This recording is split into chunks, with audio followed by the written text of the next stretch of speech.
Okay, today we're going to show you how to calibrate the two pH meters from Kedida. So we've got the orange pH, which is the Kedida CT-6021, and the blue one, which is the CT-6020. They both calibrate exactly the same way. The only difference is that the blue pH meter is slightly more accurate. It's got 2 points of reading, whereas the orange one only has the single point. They're both very accurate though. There's just a bigger reading on the blue one. So we'll turn them on so you can see the difference in the readings from the two. So there's only a single decimal point on the orange, and you've got 2 decimal points on the blue. So the blue will give you a more accurate reading depending on what you're using the pH meters for. So now we're going to show you how to calibrate the pH meters. You need 3 lots of water because it goes through 3 stages of calibration. You need to make sure that you've got exactly 250 mils in each cup. Any difference in the amount of water you got in there will put the calibration out, obviously.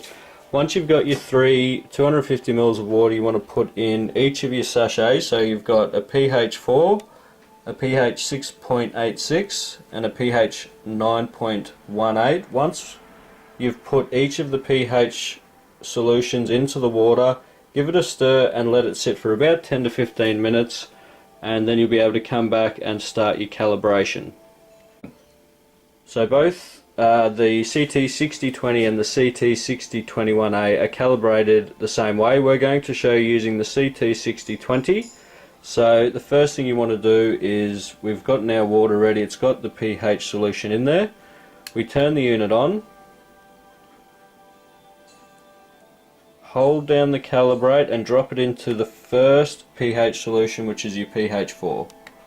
It'll go through its motions, and once the screen's reading pH 4 or close to pH 4,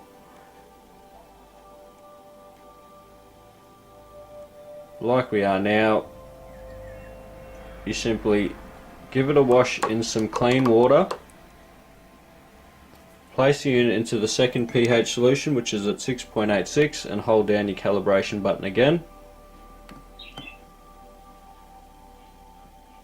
It runs through the process,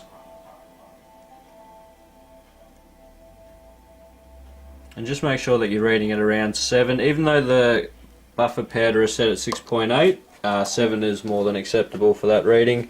Give it a clean again, pop it into the third solution, hold down the calibrate button, and it'll run through its third calibration.